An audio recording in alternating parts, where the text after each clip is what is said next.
إيه اللي بيحصل لما روحين تتقابلوا؟ ده اللي إليف شفاق كتبته.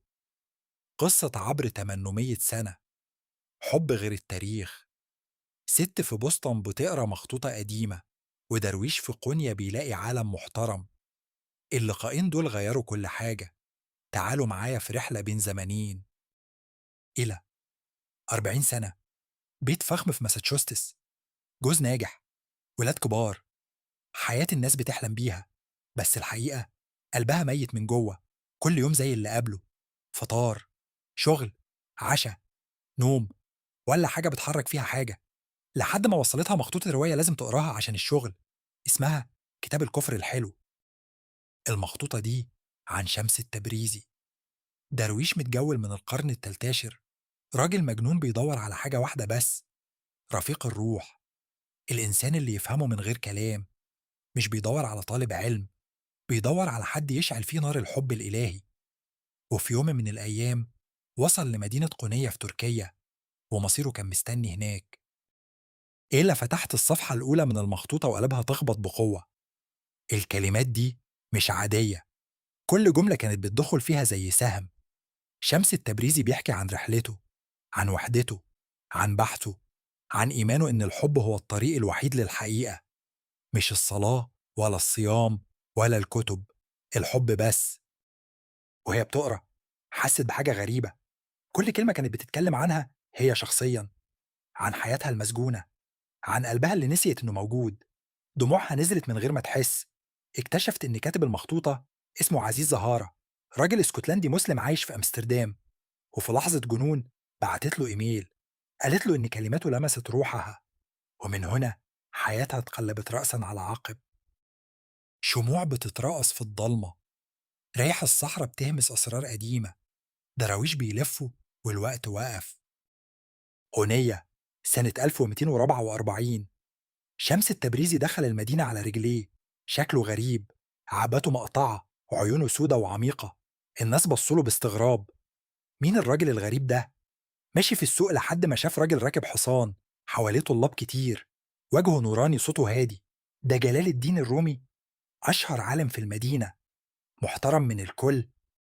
شمس وقف قدامه، سأله سؤال واحد بس: مين أعظم، بايزيد البسطامي ولا محمد النبي؟ الرومي اتصدم، سؤال غريب. أجاب بثقة: العالم، طبعا محمد. لكن شمس ابتسم ابتسامة غامضة، قال لي بايزيد قال سبحاني ما أعظم شأني، ومحمد قال ما عرفناك حق معرفتك. في اللحظة دي الرومي حس إن الأرض اتشقت تحت رجليه. الراجل ده عارف إنه كان عايش في وهم. قلب بيدق بقوة، روح بتصحى من سبات طويل، نور بيخترق حجاب الظلام. إيه لو الرومي في زمنين مختلفين، نفس الرحلة؟ إيلا بدأت تبعت لعزيز كل يوم رسائل طويلة عن حياتها، عن خوفها، عن أحلامها المدفونة، وهو كان بيرد عليها بحكمة وحنان. قالها القاعدة الأولى من قواعد العشق: كل ما الحب الحقيقي بيغيرك بتلاقي نفسك، مش بتخسرها.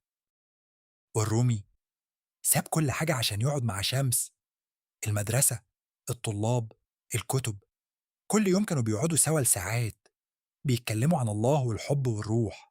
الرومي اكتشف إن كل اللي اتعلمه كان في دماغه بس، مش في قلبه. وشمس علمه إزاي يسمع نبض قلبه، إزاي يرقص، إزاي يحب بلا شروط. بس الناس حواليهم ما فهموش.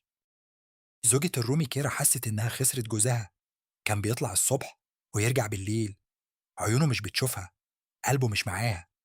وإيلا جوزها ديفيد لاحظ التغيير، بقت بتضحك لوحدها، بتقعد على اللابتوب لساعات، بتتكلم عن حاجات غريبة، عن الحب الإلهي، عن التحول. هو حس بالخطر، مراته بتبعد عنه، والاتنين ما كانوش غلطانين.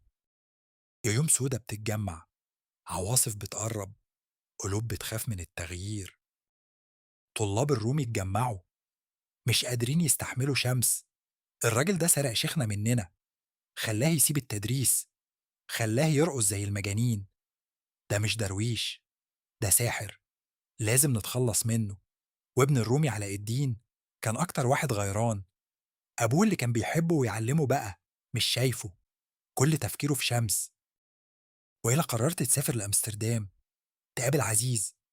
جوزها اتجنن، بنتها قالت لها انت بتدمري العيلة، بس هي ما كانتش قادرة توقّف نفسها. لأول مرّة في حياتها حسّت إنها عايشة. وصلت أمستردام، قابلت عزيز في مقهى صغير. أول ما عيونهم اتقابلت عرفت إن ده مش صُدفة، ده قِدَر. القعدة التانية من قواعد العشق. الطريق للحقيقة بيمُر بالقلب مش العقل. نهاية بتقرّب، دموع بتنزل، ألم بيولد شعر خالد. ليلة باردة في أونية، شمس كان ماشي في الشارع. فجأة مجموعة رجال حصروه، سكاكين لمعت في الضلمة. شمس ابتسم، عارف إن ده يوم رحيله. ما حاولش يهرب، استسلم لقدر. ضربوه، دمه سال على التراب، اختفى، ولا حد عرف فين جثته. الرومي لما عرف اتجنن من الحزن، عيط لأيام. بس من قلب الألم ده حاجة عظيمة اتولدت. الرومي بدأ يكتب شعر، شعر محدش كتب زيه قبل كده. كل قصيدة كانت صرخة حب لشمس، كل بيت كان دمعة على فراقه. اتحول من عالم محترم لأعظم شاعر صوفي في التاريخ. ديوانه شمس التبريزي بقى من أعظم ما كتبه الإنسان. الألم خلاه يلاقي نفسه.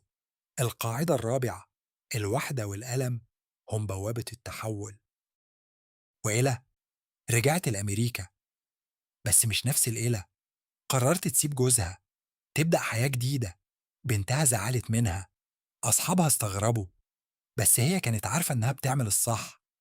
عزيز فهمها حاجة مهمة: الحب مش بيتقسم، الحب بيتضاعف. لما بتحب نفسك وبتحب الحقيقة بتقدر تحب كل الناس. في النهاية كل واحد فينا عنده لقاء مقدر يغيره للأبد. إيلا لقت نفسها في مخطوطة قديمة، والرومي لقى روحه في شمس التبريزي. والحب، الحب الحقيقي، هو اللي بيخلينا نولد من جديد، بيخلينا نشوف الدنيا بعيون جديدة، بيخلينا نفهم إن الألم مش نهاية، ده بداية. روح بلا عشق زي كتاب بلا كلام.